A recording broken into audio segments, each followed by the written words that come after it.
Ancient Egyptians were true pioneers in beauty, using chemicals and natural compounds in fascinating ways. They crafted kohl from galena and malachite, creating stunning eye makeup that not only enhanced beauty but also protected against the sun and infections.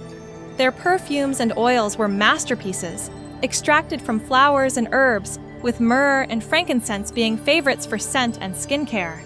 When it came to hair, they turned to henna for vibrant dyes and adorned themselves with wigs, which were scented and treated with oils for both hygiene and allure.